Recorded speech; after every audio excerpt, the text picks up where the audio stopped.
Hey everyone, thanks for stopping by. I hope you enjoyed the last video where I explained the Master of Masters plan in depth.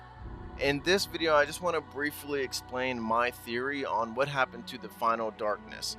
So what I thought that possibly could have happened with the final darkness that Lucio encountered at the end of Union Cross is it's possible that when he fought him, there's no way that he defeated him, but it's possible that he may have weakened him and actually took him inside of his body, the same way that he had his own from the beginning.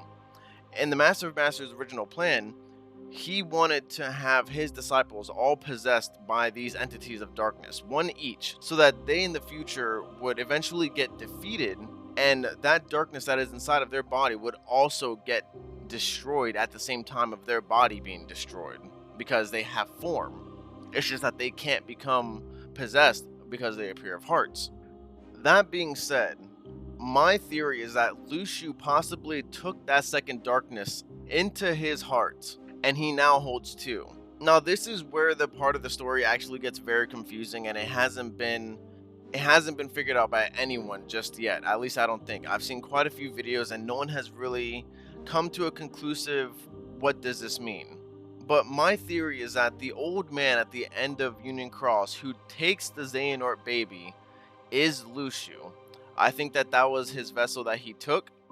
So what I've been thinking is that it's possible that Lucio is this old man who took the baby Xehanort.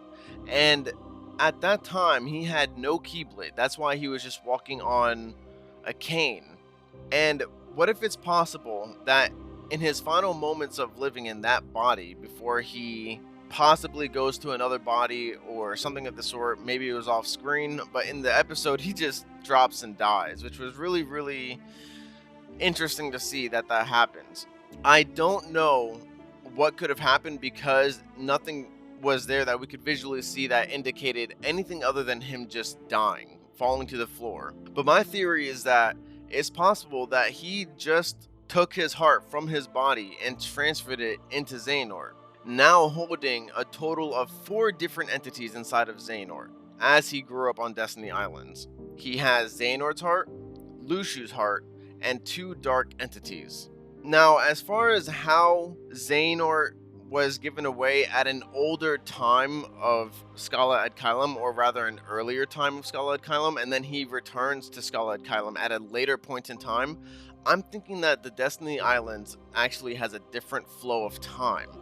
That was something that we were actually taught in the Dark Road series, that worlds can flow at different times.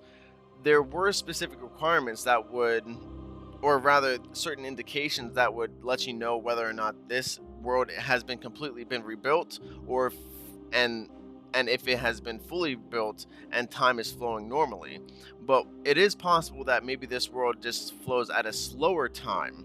So that's how, at this point, Lucio is an old man, and he lets Xehanort grow up on this world, while in Scala ad Caelum, time is flying by very quickly.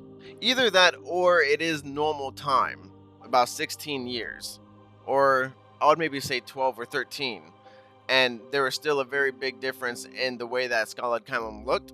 Regardless, I think it works. What I'm trying to say here is that at this point, Xehanort has 4 different entities inside his heart. From there, at the later point in time, when Xehanort meets Braig in Birth by Sleep, and he passes on a piece of his heart into Braig, I think that it's possible that at that point in time, unknowingly, Lucio took that opportunity to instead take over this new body, as opposed to Xehanort putting a piece inside of him. Xehanort never knew that he had those pieces of Lucio and another dark entity inside of him. So at that moment, when Xehanort gave a piece of his heart to Braig in Birth by Sleep, it was actually Lucio taking over that body and having that entity inside his heart, separating them. Now, the difference between Xehanort and everyone else who has been a holder of darkness, other than Ventus, he's also another exception. Xehanort actually succumbed to the darkness. He embraced the darkness. So it wasn't necessarily him actually being possessed by the darkness, but there's no way of knowing, because I think it's still possible that the same way that Ventus got possessed by darkness, but he actually got possessed, is because he wasn't pure of heart and he was just a dandelion. So if this follows the same rules as that with the player who then reincarnated as Xehanort, he wasn't pure of heart. But Lucio already had these two entities when he had to pass over into Xehanort. So one entity got stuck onto Xehanort's heart, and he walked through that portal of darkness without any kind of protection. It's possible that at that point, he kind of embraced or succumbed to the darkness in a way that he couldn't have noticed because he was still himself, but while also having Lucio and that other dark entity in his heart the whole time. It's quite a brilliant plan, because at that point, Xehanort would be the one that has an entity inside his heart at the end of Kingdom Hearts and his life, the games that we know, I mean. And Lucio would also be able to technically transfer from one body to the next and go through multiple different vessels, confirming, or rather legitimizing, what he says in the Kingdom Hearts 3 epilogue. Because what he says is that he's been through several forms. So what if it's that these several forms was him transferring into Brain's body, which is still kind of a confusing part because we saw him reawaken into Scala ad Caelum, but I have another theory on that and I'll make another video on that. But we see that he takes over Brain's body. So at that point, what if he grows old, grows into an old man, up to the point, goes to where Xehanort is. I don't know if it's possible that he knew that that was the player or not, but he finds Xehanort, takes him to Destiny Islands, lets him grow up to be up to 13 so years old, and then transfers his heart as well as the two entities into his body and just dies. Being inside Xehanort's heart, but not taking over in any way, not taking the wheel, he's just sitting there and waiting and waiting and waiting for a perfect moment. Once to the point where Xehanort is an old man, he then transfers his heart into Brig, and he takes this opportunity, Lucio takes this opportunity to, instead of Xehanort's heart going into Brig's body, it's actually Lucio's heart and the other entity. So that separates the two entities between two different bodies. Xehanort gets defeated at the end of Kingdom Hearts 3, therefore destroying that entity of darkness. That still leaves us with two more entities that need to be defeated, Lucio and the Master of Masters. I hope you guys enjoyed this video. That's my theory on what happened to the last entity of darkness and where we stand now with the entity of darknesses.